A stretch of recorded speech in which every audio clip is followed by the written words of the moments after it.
Alright, so how's it going everybody? And it's funny how life can be, to be honest. It's been 3 years since we made a video around Fortnite, and Fortnite now is the most played game since the launch of the new season. Today we're looking at the best $800 budget gaming PC build that would run Fortnite at the highest FPS possible for you if you decided to get this as your first gaming PC. So hey, if you like the video, please press on that like button, subscribe, and check out the links in the description where actually the parts are. This would really help me if you decided to buy through these links. So Fortnite in exactly, the exact game, being Fortnite what it is. At 1080p low settings, expect to find yourself at around 350 to 400 FPS. Because CPUs, since the last time we made the video, have actually gone through a lot of evolution. And the GPUs are pretty much the same, to be honest. There hasn't been that big of a difference between what was for $700 at 2020 and what it is right now. I wouldn't call it the major improvement. It's like 50 to 60%. But yeah, that's another topic for another day. So yeah, for the CPU, we're looking at the AMD Ryzen 5 7600 for $225. You can save an extra $70 if you decided to go with the Ryzen 7500F, which is from AliExpress. This is the exact same CPU that we have here on Amazon. The difference being this one has a built-in integrated GPU, the more expensive one. And AliExpress, you'd have to wait for an extra 2 weeks, while Amazon is just next day delivery for a lot of people. But yeah, this is something to keep in mind.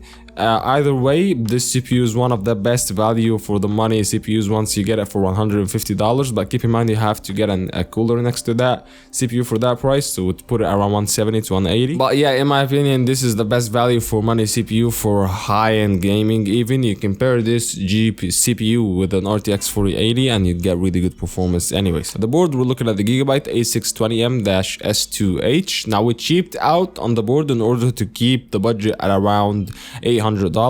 But if you can't spend the extra money, go with the B650M-K because it's got better VRMs, and this would make the whole PC more future-proof. Because the A620M boards, if you decided to upgrade to the next gen CPUs that are yet to launch, I guess it doesn't give you the best reliability, and that's my opinion. So hey, if you want to get it and keep it for now, and if you want to upgrade, you'd have to upgrade the board, most likely so, but it's not actually 100% you'd have to upgrade. As for the RAM, we're looking at 32 gigs, and yeah, 3 years gives you a bump in RAM. So 32 gigabytes of DDR5 6000 MHz RAM from Silicon Power.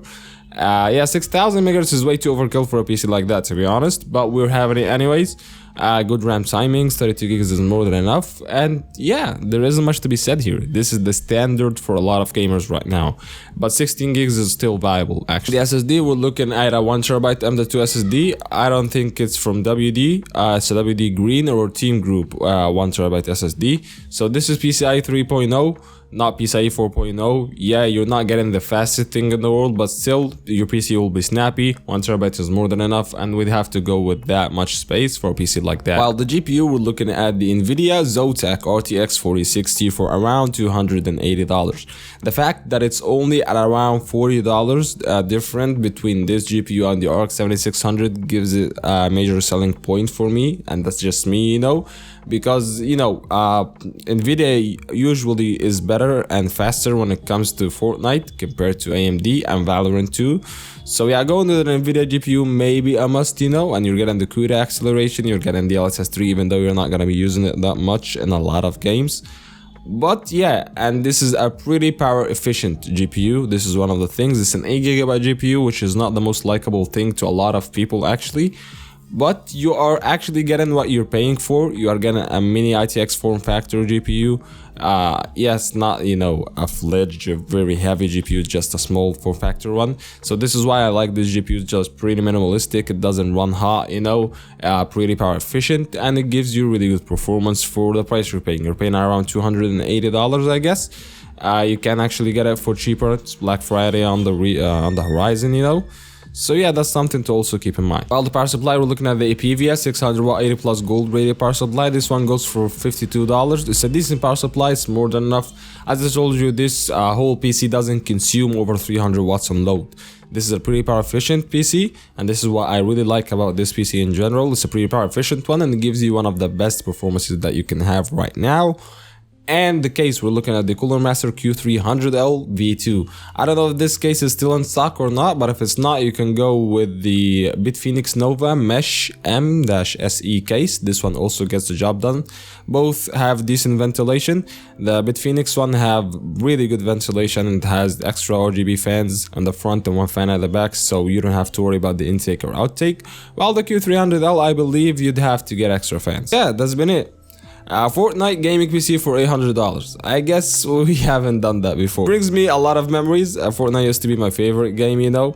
I haven't played it in a long time. The last thing I played was no build thing. So hopefully this would bring me back after I finish my finals, exams, college, you know, this type of stuff. See you in the next one. Peace.